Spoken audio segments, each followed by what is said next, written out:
आंकड़े आपके माध्यम से सदन को और इस सदन के माध्यम से देश के सामने रखना चाहता हूं। जहां जहां भाजपा और कांग्रेस का सीधा मुकाबला था या जहां कांग्रेस मेजर पार्टी थी और साथी के पास 1, 2, 3 सीटें थी,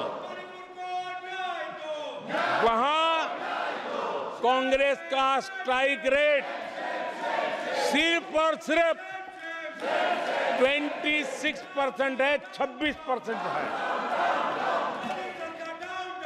लेकिन जहां किसी का पल्लू पकड़ करके चलते थे, जहां वो जूनियर पार्टनर थे, किसी दल ने उनको कुछ दे दिया मौका, ऐसे राज्यों में कांग्रेस जहां जूनियर पार्टनर थी, उनका स्ट्राइक रेट 50% है और कांग्रेस की 99 सीटों में से ज्यादातर सीटें उनके सहयोगियों ने उनको जिताया है। और इसलिए मैं कहता हूं ये परजीवी कांग्रेस है। 16 राज्यों में जहां कांग्रेस अकेले लड़ी, वहां उसका वोट शेयर इस चुनाव में गिर चुका है। आदरणीय सभापति जी, गुजरात, छत्तीसगढ़ और मध्य प्रदेश, इन 3 राज्यों में जहां कांग्रेस अपने दम पर लड़ी और 64 में से 64 में से सिर्फ 2 सीट जीत पाई है, 64 में से 2। इसका साफ मतलब है कि इस चुनाव में कांग्रेस पूरी तरह परजीवी बन चुकी और अपने सहयोगी दलों के कंधे पर उन्होंने चढ़ करके ये सीटों का आंकड़ा बढ़ाया है। अगर कांग्रेस ने अपने सहयोगियों के जो वोट खाए हैं, वो अगर न खाए होते तो लोकसभा में उनके लिए इतनी सीटें जीत पाना भी बहुत मुश्किल था।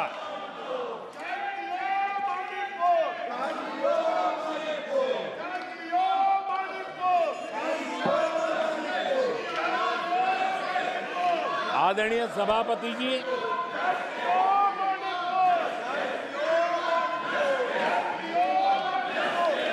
ऐसे समय एक अवसर आया, देश ने विकास के रास्ते को चुना है, देश ने विकसित भारत के सपने को साकार करने का मन बना लिया है। तब भारत को एकजुट होकर समृद्धि का नया सफर तय करना है।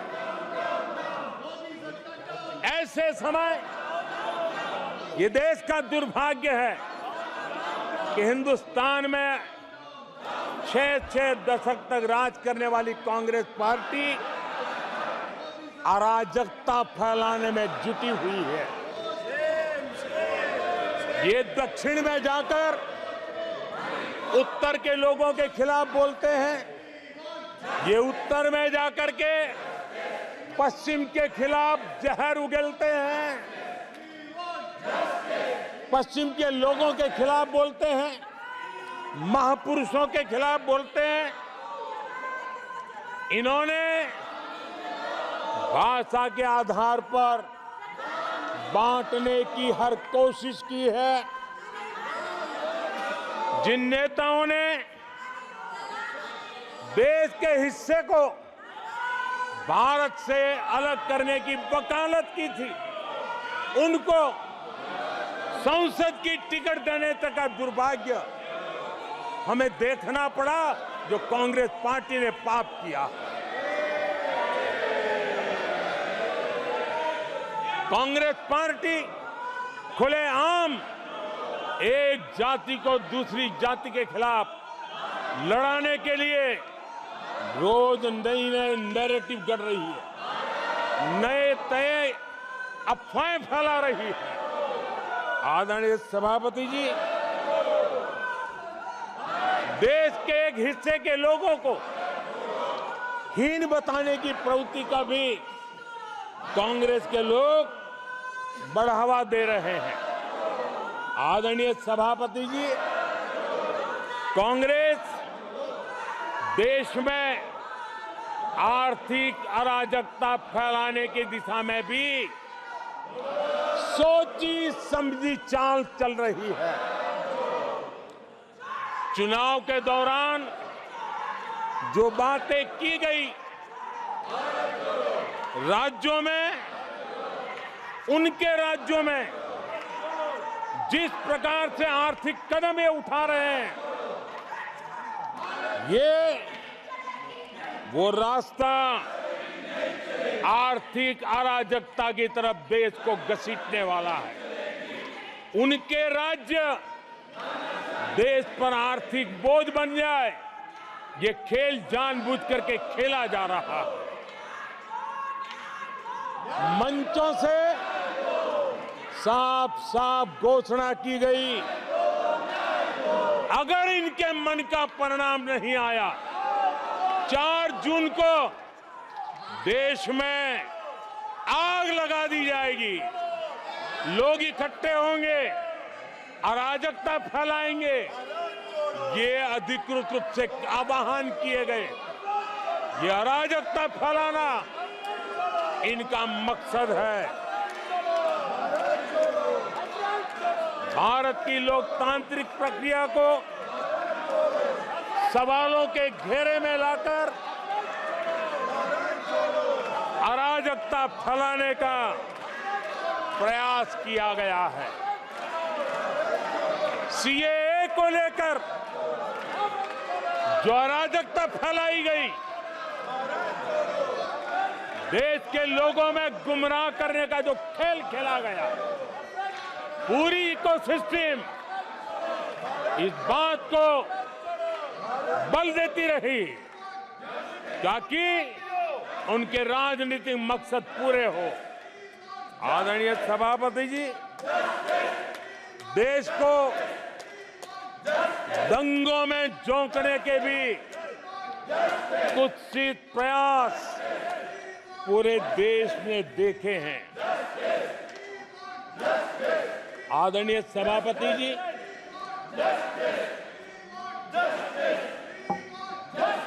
आजकल सिंपैथी गेन करने का एक नई ड्रामेबाजी शुरू की गई है, नया खेल खेला जा रहा है। मैं एक किस्सा सुनाता हूं। एक बच्चा स्कूल से आया और जोर जोर से रोने लगा और उसकी मां भी डर गई, क्या हो गया, बहुत रोने लगा और फिर कहने लगा, मां मुझे आज स्कूल में मारा गया, आज स्कूल में मुझे उसने मारा, आज स्कूल में मुझे इसने मारा, और जोरों जोरों से रोने लगा। मां परेशान हो गई। उसने उसे पूछा कि बेटा बात क्या थी, लेकिन वो बता नहीं रहा था, बस रो रहा था, मुझे मारा, मुझे मारा।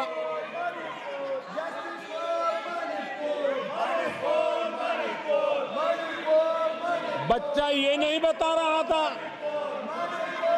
कि आज स्कूल में उस बच्चे ने किसी बच्चे को मां की गाली दी थी।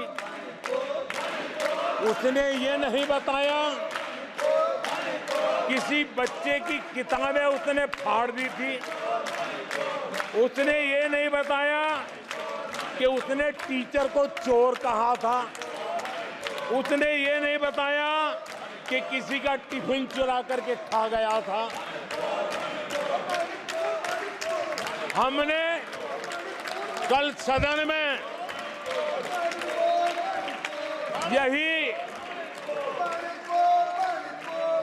बचकाना हरकत देखी है। कल यहां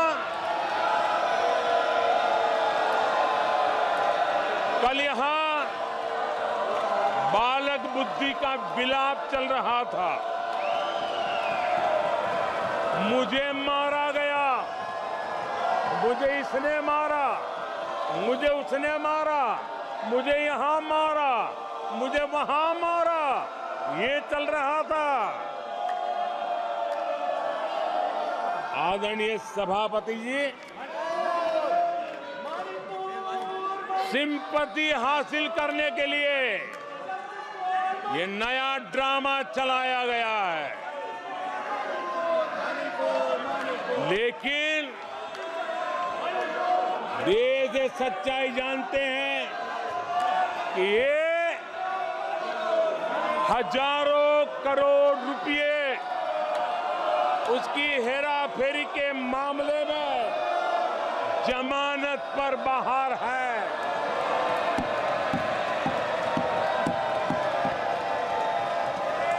ये ओबीसी वर्ग के लोगों को चोर बताने के मामले में सजा पा चुके हैं। इनको देश की सर्वोच्च अदालत पर गैर जिम्मेदाराना बयान देने के बाद माफी मांगनी पड़ी है। इन पर महान स्वातंत्र सेनानी वीर सावरकर जैसे महान व्यक्तित्व का अपमान करने का मुकदमा है। इन पर देश की सबसे बड़ी पार्टी के अध्यक्ष को हत्यारा कहने का मुकदमा चल रहा है। इन पर अनेक नेताओं, अधिकारियों, संस्थानों पर झूठ बोलने के गंभीर आरोप हैं और वो केस चल रहे हैं। आदरणीय सभापति जी, बालक बुद्धि में ना बोलने का ठिकाना होता है और न ही बालक बुद्धि में व्यवहार का कोई ठिकाना होता है। और जब ये बालक बुद्धि पूरी तरह सवार हो जाती है तो सदन में भी किसी के गले पड़ जाते हैं। ये बालक बुद्धि अपनी सीमाएं खो देती है तो सदन के अंदर बैठ करके आंखें मारते हैं, आंखें मारते हैं। इनकी सच्चाई आदरणीय सभापति जी अब पूरा देश समझ गया है। इसलिए आज देश इनसे कह रहा है तुमसे नहीं हो पाएगा, तुमसे ना हो पाएगा।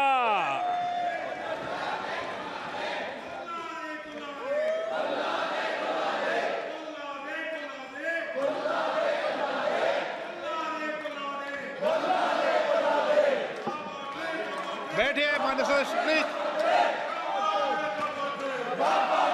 ये तरीका आदरणीय अध्यक्ष जी, तुलसीदास जी कह गए हैं,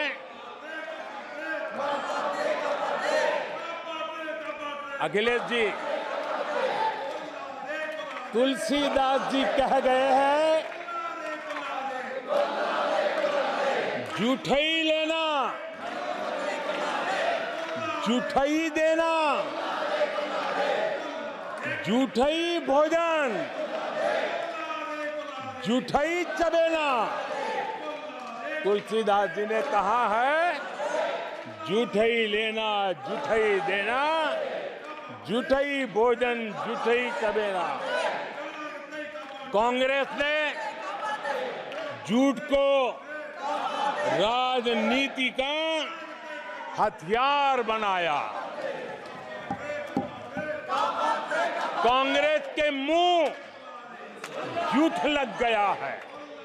जैसे वो आदमखोर एनिमल होता है ना, जिसको लहू मुंह पे लग जाता है, वैसे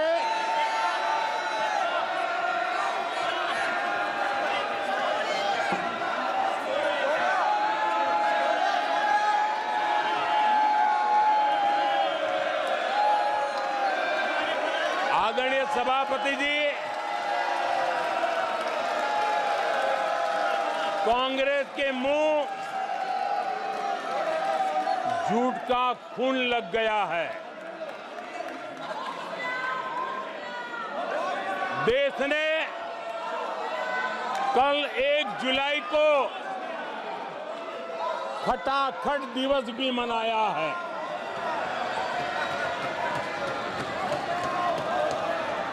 एक जुलाई को लोग अपने बैंक अकाउंट चेक कर रहे थे कि 8,500 रुपये आए कि नहीं आए। ये झूठ नैरेटिव का परिणाम देखिए। इसी चुनाव में कांग्रेस ने देशवासियों को गुमराह किया। माताओं बहनों को हर महीने 8,500 रुपये देने का झूठ। इन माताओं के बहनों के दिलों को जो चोट लगी है ना, वो श्राप बन करके ये कांग्रेस को तबाह करने वाली है। आदरणीय सभापति जी, ईवीएम को लेकर झूठ, संविधान को लेकर झूठ, आरक्षण को लेकर झूठ, उससे पहले राफेल को लेकर झूठ, HAL को लेकर के झूठ, LIC को लेकर के झूठ, बैंकों को लेकर झूठ, कर्मचारियों को भी भड़काने के प्रयास हुए। हौसला तो इतना बढ़ गया कि कल सदन को भी गुमराह करने का प्रयास हुआ। कल अग्निवीर को लेकर सदन में झूठ बोला गया। कल यहां भरपूर असत्य बोला गया कि MSP नहीं दिया जा रहा। अध्यक्ष जी, संविधान की गरिमा से खिलवाड़ ये सदन का दुर्भाग्य है। और अनेक बार लोकसभा में जीत करके आए लोग सदन की गरिमा के साथ खिलवाड़ करें, ये शोभा नहीं देता है। आदरणीय सभापति जी, जो दल 60 साल तक यहां बैठा है, जो सरकार के कामों को जानता है, जिसके पास अनुभवी नेताओं की श्रृंखला है, वे जब अराजकता के इस रास्ते पर चले जाएं, झूठ के रास्ते को चुन ले, तब देश गंभीर संकट की तरफ जा रहा है। इसका सबूत मिल रहा है। आदरणीय सभापति जी, सदन की गरिमा से खिलवाड़ ये हमारे संविधान निर्माताओं का अपमान है, इस देश के महापुरुषों का अपमान है, देश के लिए आजादी के लिए बलिदान देने वाले वीर सपूतों का अपमान है। और इसलिए आदरणीय सभापति जी, मैं जानता हूं आप बहुत सहृदयी हैं, आप उदार मन के मालिक हैं, आप संकट के समय भी हल्की फुल्की मीठी मुस्कान के साथ चीजों को झेल लेते हैं। लेकिन आदरणीय सभापति जी, अब जो हो रहा है, कल जो हुआ है, वो गंभीरता से लिए बिना संसदीय लोकतंत्र को हम रक्षित नहीं कर पाएंगे। आदरणीय सभापति जी, इन हरकतों को बालक बुद्धि कह करके, बालक बुद्धि मान करके हम नजरअंदाज नहीं करना चाहिए, कतई नजरअंदाज नहीं करना चाहिए। और मैं इसलिए कह रहा हूं कि इसके पीछे इरादे नेक नहीं है, इरादे गंभीर खतरे के हैं। और मैं देशवासियों को भी जगाना चाहता हूं। आदरणीय सभापति जी, इन लोगों का झूठ हमारे देश के नागरिकों की विवेक बुद्धि पर आशंका व्यक्त करता है। उनका झूठ देश के सामान्य विवेक बुद्धि पर एक तमाचा मारने की निर्लज्ज हरकत है।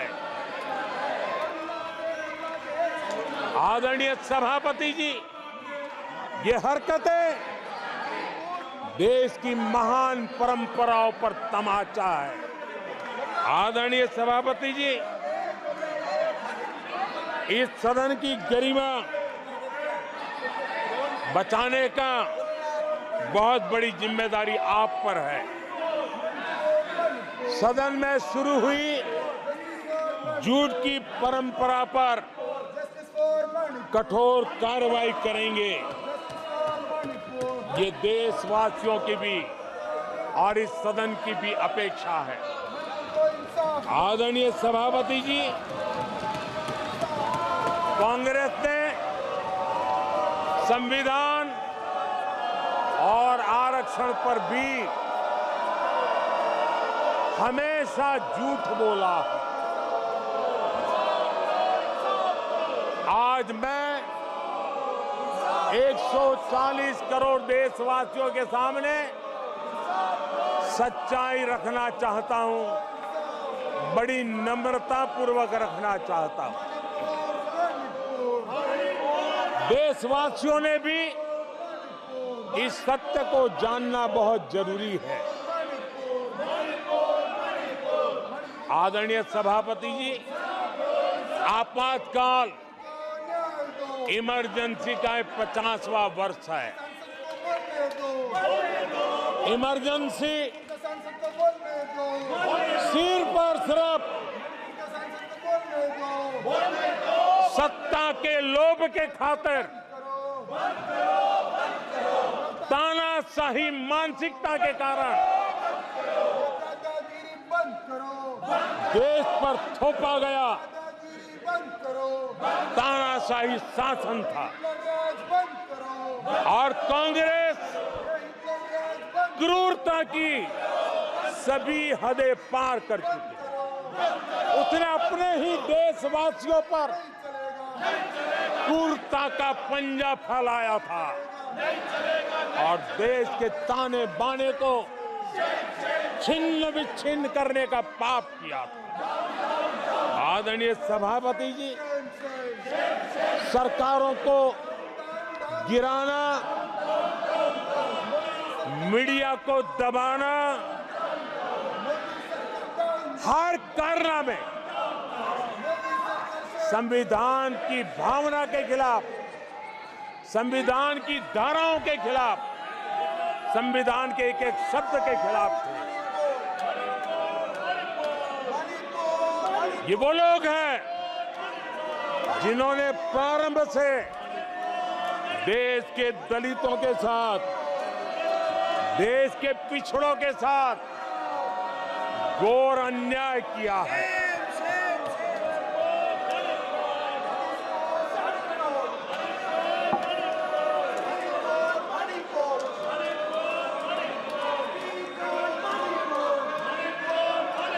आदरणीय सभापति जी, और इसी कारण से बाबा साहब आंबेडकर ने कांग्रेस की दलित विरोधी, पिछड़े विरोधी मानसिकता के कारण नेहरू जी की कैबिनेट से इस्तीफा दिया था। उन्होंने पर्दाफाश किया था कि कैसे नेहरू जी ने दलितों, पिछड़ों के साथ अन्याय किया और बाबा साहब आंबेडकर ने कैबिनेट से इस्तीफा देते समय जो कारण बताए थे, वो कारण इनके चरित्र को दर्शाते हैं। बाबा साहब आंबेडकर जी ने कहा था, मैं सरकार द्वारा अनुसूचित जातियों की उपेक्षा पर अपने अंदर उत्पन्न आक्रोश को रोक नहीं सका। ये बाबा साहब आंबेडकर के शब्द हैं। अनुसूचित जातियों की उपेक्षा, इसने बाबा साहब आंबेडकर को आक्रोशित कर दिया। बाबा साहब के सीधे हमले के बाद नेहरू जी ने बाबा साहब आंबेडकर का राजनीतिक जीवन खत्म करने के लिए पूरी ताकत लगा दी। आदरणीय सभापति जी,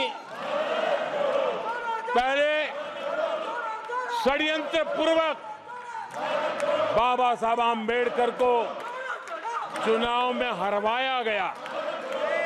आदरणीय सभापति जी, हराया इतना ही नहीं, उन्होंने बाबा साहब आंबेडकर के इस पराजय की, उसका जश्न मनाया, खुशी मनाई और खुशी उन्होंने व्यक्त की। आदरणीय सभापति जी, एक पत्र में ये लिखित है इस खुशी का। आदरणीय सभापति जी, बाबा साहब की तरह ही दलित नेता बाबू जगजीवन राम जी को भी उनका हक नहीं दिया गया। इमरजेंसी के बाद जगजीवन राम जी का पीएम बनने की संभावना थी। इंदिरा गांधी जी ने पक्का किया कि जगजीवन राम जी किसी भी हालत में पीएम न बने, और एक किताब में लिखा गया है कि किसी भी कीमत पर जगजीवन राम प्रधानमंत्री नहीं बनने चाहिए। अगर बन गए तो वो हटेंगे नहीं जिंदगी पर। ये इंदिरा जी गांधी का कोट उस किताब में है। कांग्रेस ने चौधरी चरण सिंह जी के साथ भी यही व्यवहार किया, उनको भी नहीं छोड़ा था। पिछड़ों के नेता, कांग्रेस पार्टी के अध्यक्ष बिहार के सपूत सीताराम केसरी के साथ भी अपमानित व्यवहार करने का पाप इसी कांग्रेस ने किया। आदरणीय सभापति जी, कांग्रेस पार्टी प्रारंभ से ही आरक्षण की घोर विरोधी रही है। नेहरू जी ने तो मुख्यमंत्रियों को चिट्ठी लिख करके साफ साफ शब्दों में आरक्षण का विरोध किया था।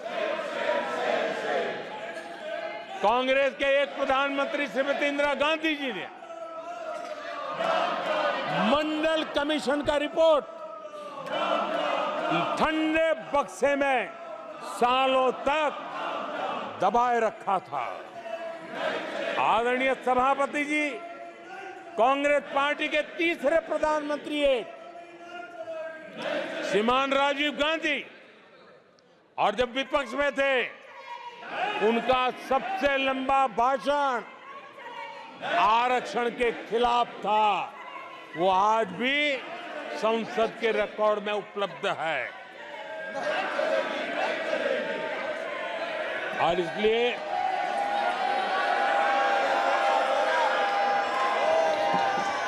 आदरणीय सभापति जी, मैं आज एक गंभीर विषय पर आपका और देशवासियों का ध्यान आकर्षित करना चाहता हूं। कल जो हुआ, इस देश के कोटि कोटि देशवासी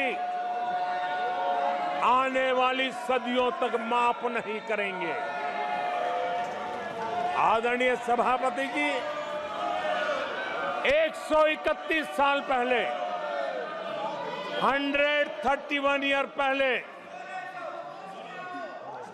स्वामी विवेकानंद जी ने शिकागो में कहा था, मुझे गर्व है कि मैं उस धर्म से आता हूं जिसने पूरी दुनिया को सहिष्णुता और वैश्विक स्वीकृति सिखाई है। 131 साल पहले हिंदू धर्म के लिए विवेकानंद जी ने अमेरिका के शिकागो में दुनिया के दिग्गजों के सामने कहा था। आदरणीय सभापति जी, हिंदू सहनशील है, हिंदू अपनत्व को लेकर के जीने वाला समूह है। इसी कारण भारत का लोकतंत्र, भारत की इतनी विविधताएं, उसका वैविध्य की विराटता आज उसी के कारण पनपी है और पनप रही है। आदरणीय सभापति जी, गंभीर बात है कि आज हिंदुओं पर झूठा आरोप लगाने की साजिश हो रही है, गंभीर षड्यंत्र हो रहा है।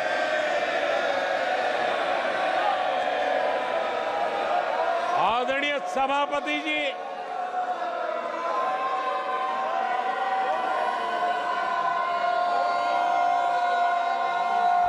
आदरणीय सभापति जी,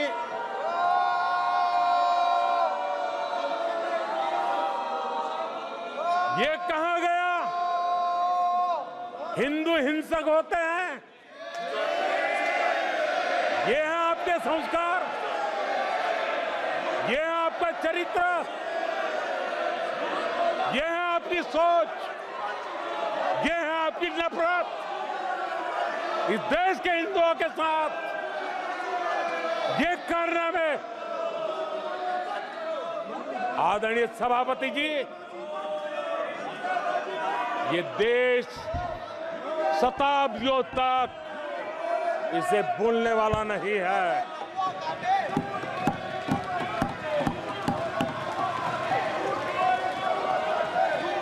कुछ दिन पहले हिंदुओं में जो शक्ति की कल्पना है, उसके विनाश की घोषणा की गई थी। आप किस शक्ति की विनाश की बात करते हैं? ये देश सदियों से शक्ति का उपासक है। ये मेरा बंगाल मां दुर्गा की पूजा करता है, शक्ति की उपासना करता है। ये बंगाल मां काली की उपासना करता है, समर्पित भाव से करता है। आप उस शक्ति के विनाश की बातें करते हो। ये वो लोग हैं जिन्होंने हिंदू आतंकवाद ये शब्द गढ़ने की कोशिश की थी।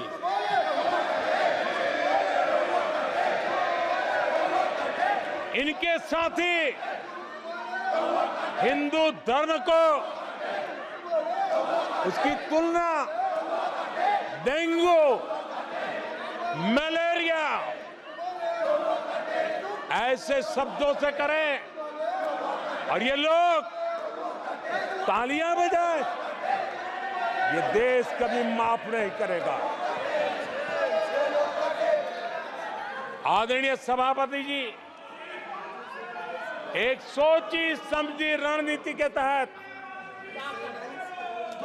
इनका पूरा इकोसिस्टम, हिंदू परंपरा, हिंदू समाज, इस देश की संस्कृति, देश की विरासत, इसको नीचा दिखाना, उसे गाली देना, उसे अपमानित करना, हिंदुओं का मजाक उड़ाना, इसे फैशन बना दिया है और उसको संरक्षण देने का काम अपने राजनीतिक स्वार्थ के लिए ऐसे तत्व कर रहे हैं। आदरणीय सभापति जी,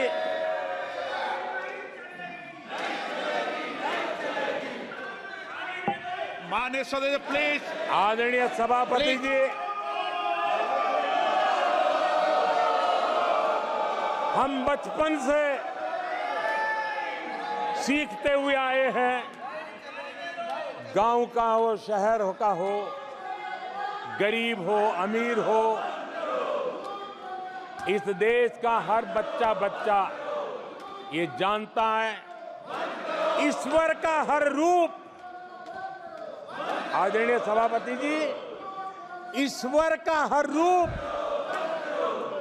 दर्शन के लिए होता है। ईश्वर का कोई भी रूप निजी स्वार्थ के लिए, प्रदर्शन के लिए नहीं होता है। जिसके दर्शन होते हैं उसके प्रदर्शन नहीं होते हैं। आदरणीय सभापति जी, हमारे देवी देवताओं का अपमान 140 करोड़ देशवासियों के दिलों को गहरी चोट पहुंचा रहा है।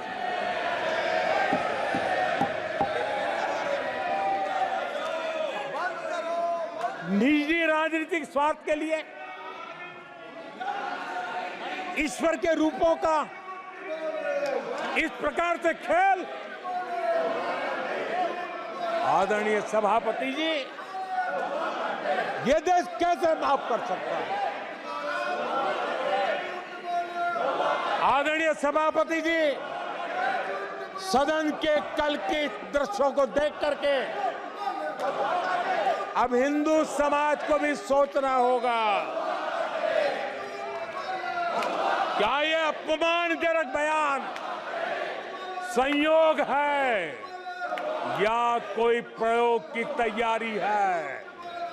ये हिंदू समाज को सोचना पड़ेगा। आदरणीय सभापति जी, हमारी सेनाएं देश का अभिमान है। सारे देश को उनके साहस और हमारी सेना की वीरता पर गर्व है। और आज सारा देश देख रहा है हमारी सेनाएं, हमारा डिफेंस सेक्टर आजादी के बाद इतने सालों में जितना नहीं हुआ, इतने रिफॉर्म हो रहे हैं। हमारी सेना को आधुनिक बनाया जा रहा है।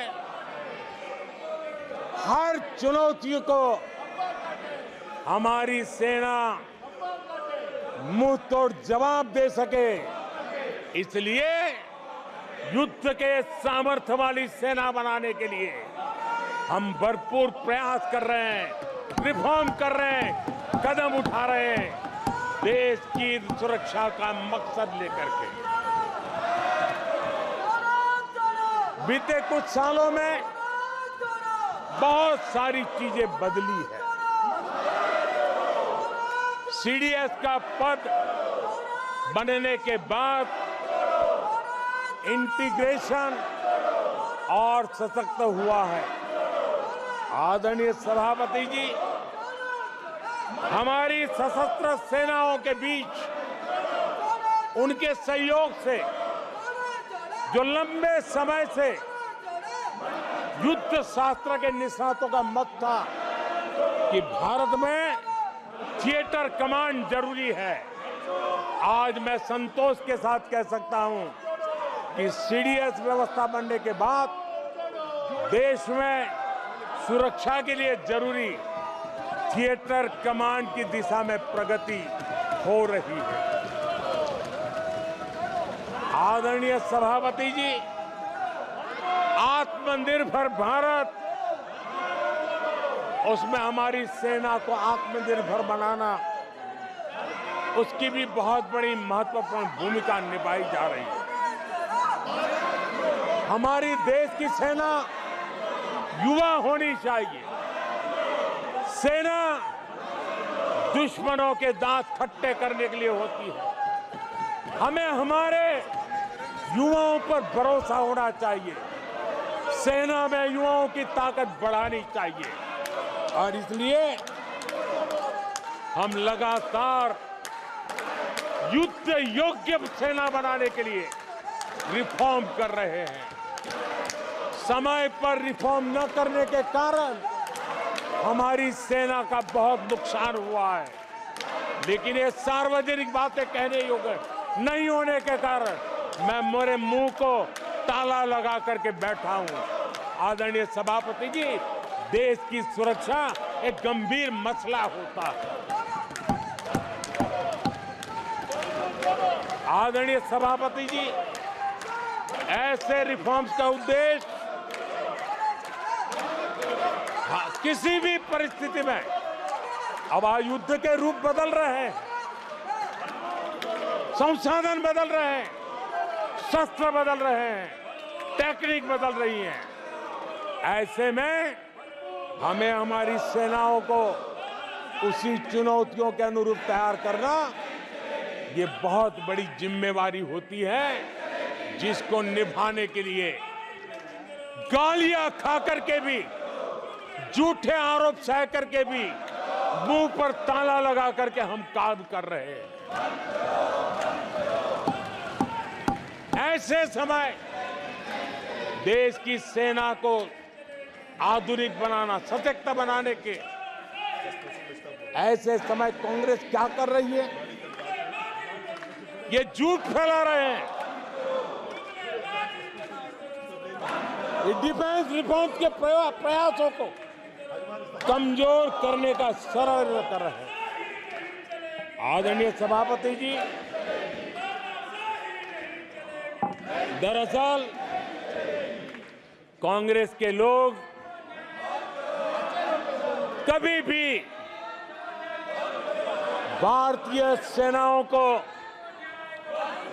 ताकतवर होते नहीं देख सकते। आदरणीय सभापति जी, कौन नहीं जानता कि नेहरू जी के समय देश की सेनाएं कितनी कमजोर होती थी। हमारी सेनाओं में कांग्रेस ने जो लाखों करोड़ों के घोटाले किए, वही तरीका था जिस तरीके से देश की सेना को कमजोर किया है। ये देश की सेनाओं को कमजोर किया। जल हो, थल हो, नभ हो, सेना की हर आवश्यकता में इन्होंने देश आजाद हुआ तब से भ्रष्टाचार की परंपरा बनाई। जीप घोटाला हो, पनडुब्बी घोटाला हो, बोफोर्स घोटाला हो,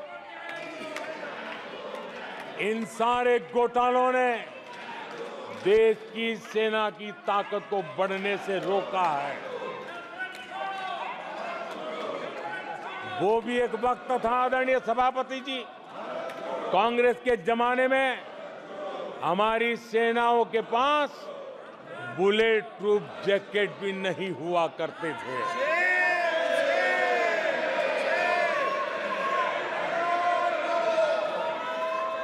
सत्ता में रहते हुए देश की सेना को तो बर्बाद किया ही किया, उसको कमजोर किया ही किया, लेकिन ये कारनामे विपक्ष में जाने के बाद भी चलते रहे। विपक्ष में जाने के बाद भी सेना को कमजोर करने के लगातार प्रयास होते रहे। जब ये कांग्रेस सरकार में थे तो फाइटर जेट नहीं लिए, और जब हमने कोशिश की तो कांग्रेस हर तरह की साजिश पर उतर आई। फाइटर जेट एयरफोर्स तक न पहुंच पाए, इसके लिए साजिशें की गई। और आदरणीय सभापति जी, ये बालक बुद्धि देखिए कि राफेल के छोटे छोटे खिलौने बना करके उड़ाने में मजा लेते थे, देश की सेना का मजाक उड़ाते थे। अध्यक्ष जी, कांग्रेस ऐसे हर कदम का, हर रिफॉर्म का विरोध करती है जो भारत की सेना को मजबूती दे, भारत की सेना को मजबूत बनाए।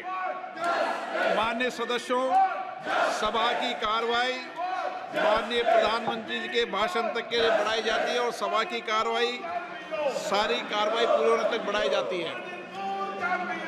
आदरणीय सभापति जी, समय देने के लिए और समय का विस्तार करने के लिए मैं आपका हृदय से आभार व्यक्त करता हूं।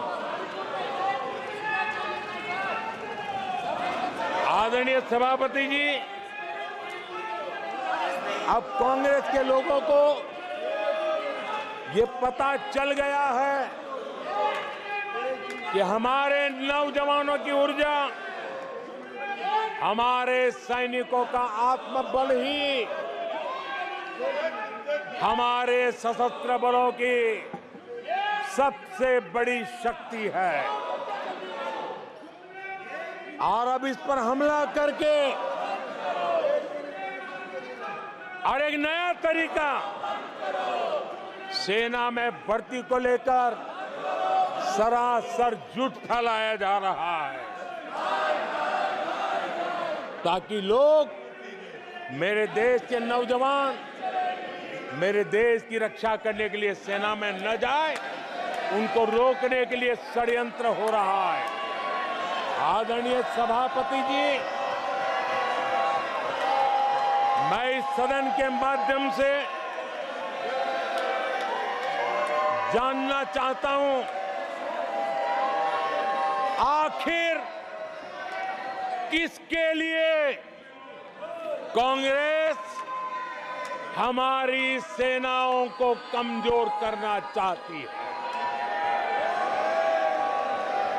किसके फायदे के लिए कांग्रेस वाले सेना के संबंध में इतना झूठ फैला रहे हैं? आदरणीय सभापति जी, वन रैंक वन पेंशन को लेकर के देश के शहीद जवानों को उनकी आंखों में धूल झोंकने का प्रयास किया गया। आदरणीय सभापति जी, हमारे देश में श्रीमती इंदिरा गांधी जी ने वन रैंक वन पेंशन की व्यवस्था को खत्म किया था।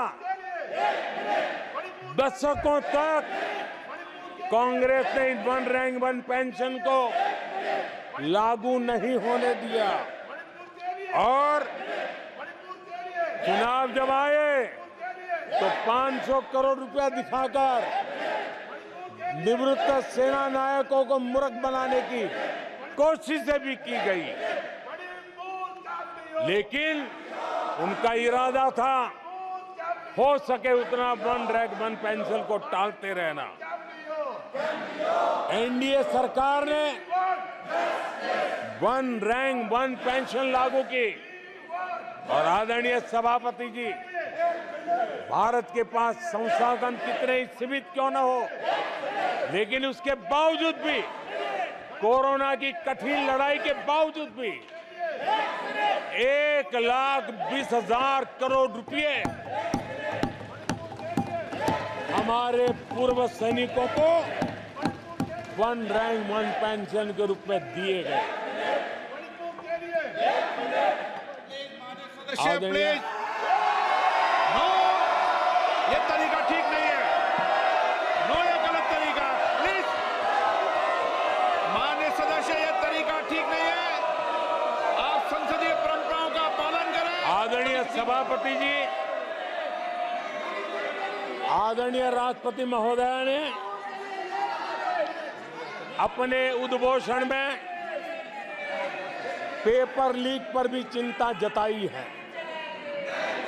मैं भी देश के हर विद्यार्थी को, देश के हर नौजवानों को कहूंगा कि सरकार ऐसी घटनाओं को रोकने के लिए अत्यंत गंभीर है और युद्ध स्तर पर हम अपनी जिम्मेवारियों को पूरा करने के लिए एक के बाद एक कदम उठा रहे हैं। युवाओं के भविष्य के साथ खिलवाड़ करने वालों को कतई छोड़ा नहीं जाएगा। नीट के मामले में पूरे देश में लगातार गिरफ्तारियां की जा रही है। केंद्र सरकार पहले ही एक कड़ा कानून बना चुकी है। परीक्षा कराने वाले पूरे सिस्टम को पुख्ता करने के लिए जरूरी कदम उठाए जा रहे हैं। आदरणीय सभापति जी, एनडीए सरकार ने बीते 10 वर्षों में विकास को अपना सबसे बड़ा संकल्प बनाया है। आज हमारे सामने भारत को दुनिया की तीसरी सबसे बड़ी इकोनॉमी बनाने का संकल्प है। आज हमारे सामने आजादी के इतने सालों के बाद पीने का शुद्ध पानी पहुंचाने के लिए हर जल पहुंचाने का हमारा संकल्प है। आदरणीय सभापति जी, हर गरीब को आवास देना ये हमारा संकल्प है। आदरणीय सभापति जी, भारत की विश्व में जैसे जैसे ताकत उभर रही है, हमारी सेनाओं को भी आत्मनिर्भर बनाने का हमारा दृढ़ संकल्प है। आदरणीय सभापति जी, ये युग हरित युग है, ये युग ग्रीन एरा है और इसलिए दुनिया जो ग्लोबल वार्मिंग से लड़ाई लड़ रही है उसको एक बहुत बड़ी ताकत देने का काम भारत ने बीड़ा उठाया है। हमने रिन्यूएबल एनर्जी का भारत पावर हाउस बने उस दिशा में एक के बाद एक कदम उठाए हैं और उसको अचीव करने का हमारा संकल्प है। आदरणीय सभापति जी, भविष्य ग्रीन हाइड्रोजन से जुड़ा है, ई व्हीकल से जुड़ा हुआ है। भारत को ग्रीन हाइड्रोजन का हब बनाने के लिए भी हम पूरी तरह संकल्पबद्ध है। आदरणीय सभापति जी, 21वीं सदी आज भारत 21वीं सदी को भारत की सदी बनाने के लिए जिन संकल्पों को लेकर के हम चले हैं उसमें इंफ्रास्ट्रक्चर की भी बहुत बड़ी भूमिका है। हमें आधुनिक इंफ्रास्ट्रक्चर बनाना है, हमें विश्व के सारे बेंचमार्क की बराबरी पे जाना है। आदरणीय सभापति जी, जितना निवेश भारत में इंफ्रास्ट्रक्चर के लिए हुआ है वो इतना पहले कभी नहीं हुआ है और जिसका लाभ आज देशवासी देख रहे हैं। देश में बहुत बड़े पैमाने पर रोजगार और स्वरोजगार के अवसर बन रहे हैं। उसको अब विस्तार हो, उसको एक नए रूप रंग मिले, आधुनिक भारत की आवश्यकताओं के अनुसार स्किल डेवलपमेंट हो और उसके आधार पर इंडस्ट्री 4.0 में भी भारत लीडर के रूप में उभरे और हमारे नौजवानों का भविष्य भी संवरे। उस दिशा में हम काम कर रहे हैं। आदरणीय सभापति जी, एक स्टडी है कि पिछले 18 साल में, ये स्टडी बड़ा महत्वपूर्ण है, यह अध्ययन कहता है कि पिछले 18 साल में प्राइवेट सेक्टर में जॉब क्रिएशन में आज सबसे बड़ा रिकॉर्ड बना है। 18 साल में सबसे बड़ा रिकॉर्ड बना है।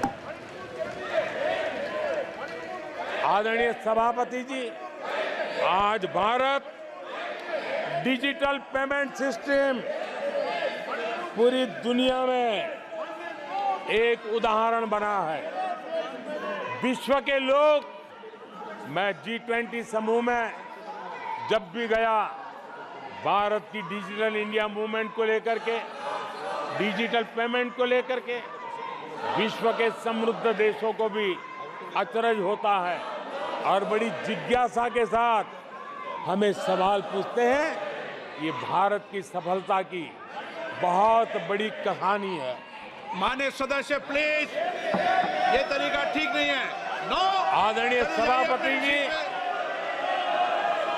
जैसे जैसे भारत आगे बढ़ रहा है, स्वाभाविक है प्रतिस्पर्धा भी बढ़ रही है और चुनौतियां भी बढ़ रही है। जिन्हें भारत की प्रगति से दिक्कत है, जो भारत की प्रगति को चुनौती के रूप में देखते हैं, वो गलत हथकंडे भी अपना रहे हैं।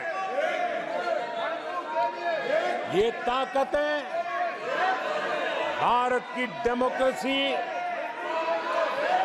डेमोग्राफी और डायवर्सिटी पर हमला कर रही है और ये चिंता सिर्फ मेरी नहीं है, ये चिंता सिर्फ सरकार की नहीं है, ये चिंता सिर्फ ट्रेजरी बेंच की नहीं है। आदरणीय सभापति जी, देश की जनता और माननीय सुप्रीम कोर्ट तक सबको इन बातों से चिंतित है। सुप्रीम कोर्ट ने जो कहा है वो कोर्ट मैं आज सदन के सामने रखना चाहता हूं।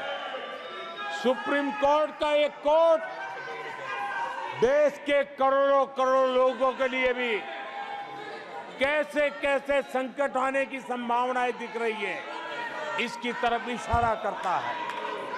आदरणीय सभापति जी, सुप्रीम कोर्ट ने अपने एक जजमेंट में बड़ी गंभीरता पूर्वक कहा है, और मैं कोट पढ़ता हूं,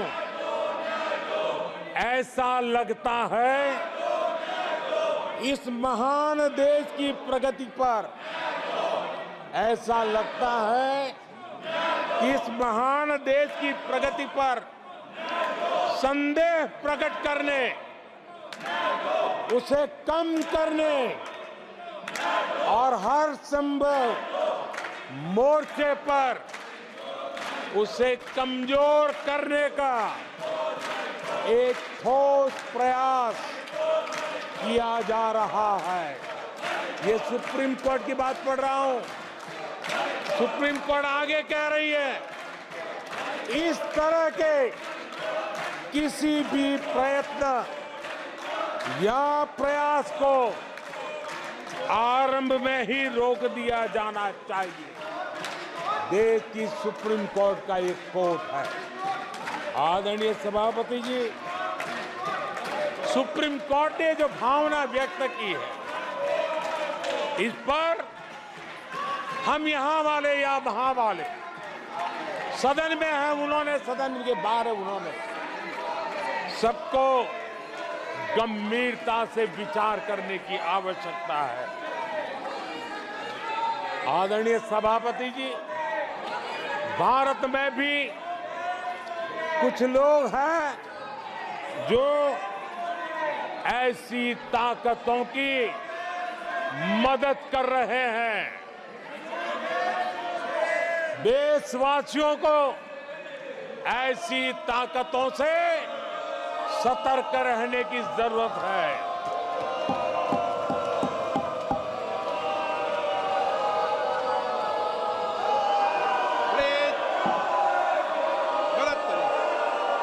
आदरणीय सभापति जी, 2014 में सरकार में आने के बाद देश के सामने एक बहुत बड़ी चुनौती कांग्रेस के साथ ही कांग्रेस का इकोसिस्टम भी रहा है। ये इकोसिस्टम से मिली खाद पानी, इसके दम पर एक कांग्रेस की मदद से ये इकोसिस्टम 70 साल तक फला फूला है। मैं आज सभापति जी इस इकोसिस्टम को चेतावनी देता हूं। मैं इस इकोसिस्टम को चेताना चाहता हूं।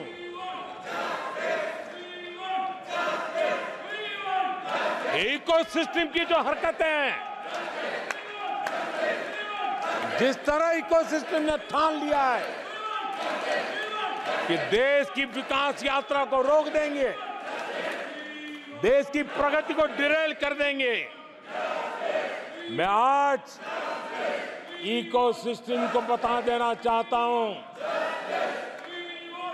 उसकी हर साजिश का जवाब अब उसी की भाषा में मिलेगा।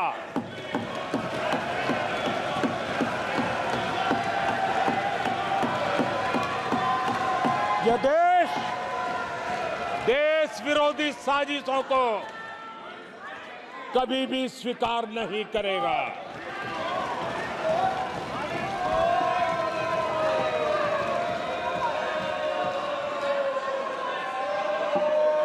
आदरणीय सभापति जी, ये ऐसा कालखंड है जब दुनिया भारत की प्रगति को बहुत गंभीरता से ले रही है, हर बारीकी को नोटिस कर रही है। आदरणीय सभापति जी, अब चुनाव हो चुके हैं। 140 करोड़ देशवासियों ने 5 साल के लिए अपना निर्णय जनादेश दे दिया है। आवश्यक है कि विकसित भारत के निर्माण के लिए इस संकल्प को सिद्धि में बदलने के लिए इस सदन के सभी माननीय सदस्यों का योगदान होना चाहिए। मैं उन सबको निमंत्रित करता हूं कि विकसित भारत के संकल्प को पूर्ण करने के लिए आप भी जिम्मेवारी के साथ आगे आइए। देश हित के विषय पर हम साथ चले, मिलकर के चलें और देशवासियों की आशा आकांक्षाओं को पूरा करने में हम कोई कमी न रहने दें। आदरणीय सभापति जी, पॉजिटिव राजनीति भारत के इस कालखंड में बहुत आवश्यक है और मैं हमारे साथी पक्षों को भी कहना चाहूंगा, इंडी गठबंधन के पक्ष के लोगों को कहना चाहूंगा कि आप आइए मैदान में, गुड गवर्नेंस पर स्पर्धा करें।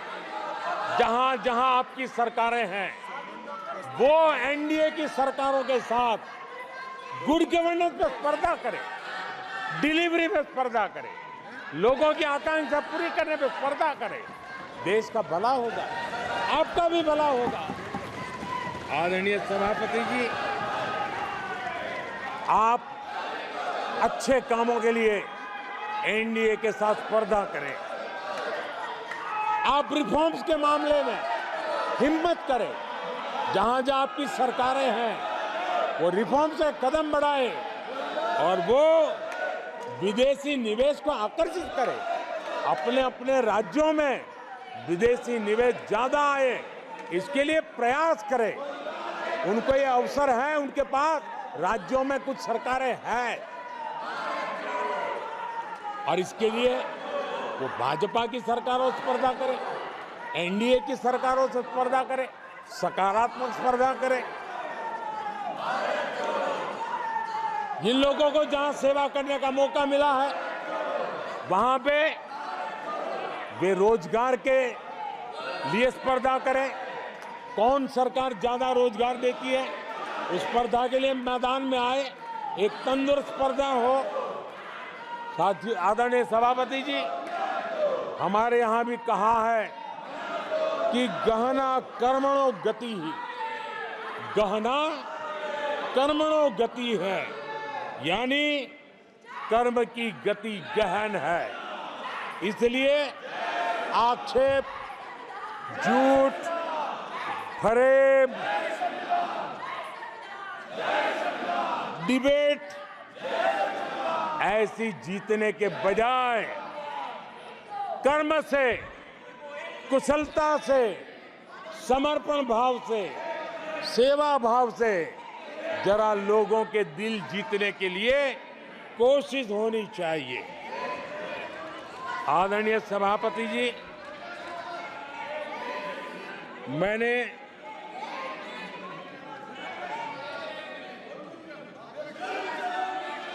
आदरणीय सभापति जी,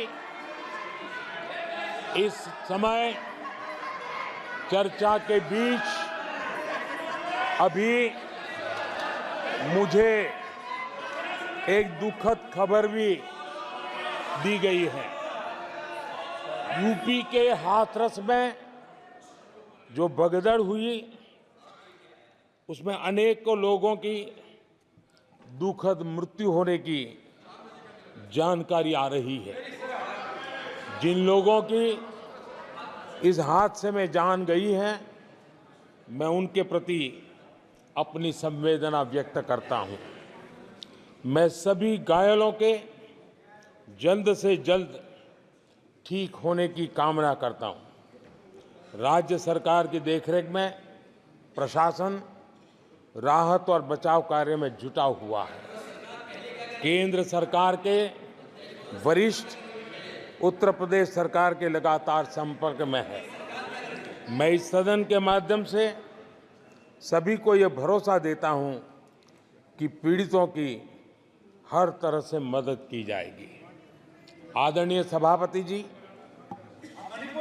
आज एक लंबी चर्चा और आपने देखा है,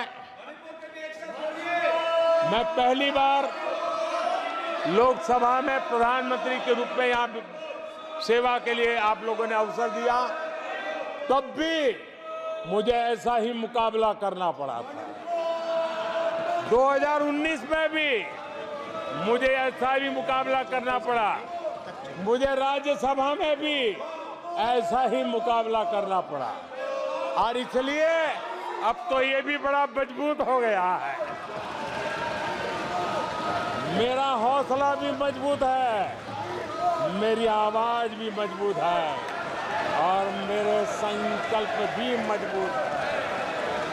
आदरणीय सभापति जी, ये कितनी ही संख्या का दावा क्यों न करते हो, 2014 में जब हम आए राज्यसभा में हमारी ताकत बहुत कम थी और चेयर का भी जरा झुकाव दूसरी तरफ था, लेकिन सीना तान करके देश की सेवा करने के संकल्प से हम डिगे नहीं। मैं देशवासियों को कहना चाहता हूं, आपने जो फैसला सुनाया है, आपने हमें सेवा करने का जो आदेश दिया है, ऐसी किसी रुकावटों से न मोदी डरने वाला है, न ये सरकार डरने वाली है। जिन संकल्पों को लेकर के हम चले हैं, उन संकल्पों को पूरा करके रहेंगे। आदरणीय सभापति जी, जो नए सांसद चुन के आए हैं, उनको मैं विशेष रूप से शुभकामनाएं देता हूं। आदरणीय सभापति जी, मैं मानता हूं कि बहुत कुछ सीखेंगे, समझेंगे और देश की लोगों की नजरों से गिरते हुए बचने का प्रयास भी करेंगे। इसलिए मैं उनको भी परमात्मा कुछ सद्बुद्धि दे, मैं बालक बुद्धि को भी सद्बुद्धि दे, इस अपेक्षा के साथ आदरणीय राष्ट्रपति महोदया का जो उद्बोधन है, उसके प्रति हृदय से आभार व्यक्त करता हूं। और आपको भी अध्यक्ष जी, आपने मुझे समय दिया, विस्तार से मुझे बात बताने का मौका दिया और किसी का कोलाहल सत्य की आवाज को दबा नहीं सकता। सत्य ऐसे प्रयासों से कभी दबता नहीं है और झूठ को कोई जड़ें नहीं होती है।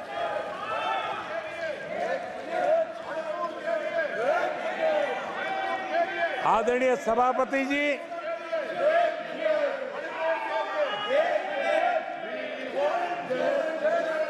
जिन लोगों को अवसर नहीं दिया, वो उनकी पार्टी की जिम्मेवारी है, वो आगे से अपने सांसदों का ध्यान रखेंगे, ये मैं अपेक्षा करता हूं।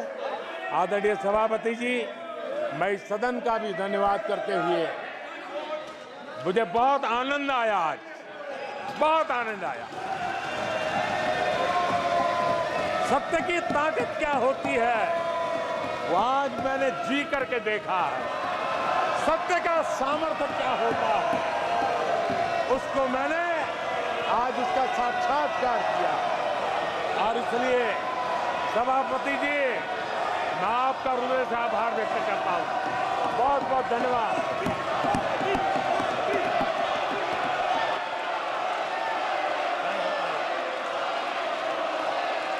रही है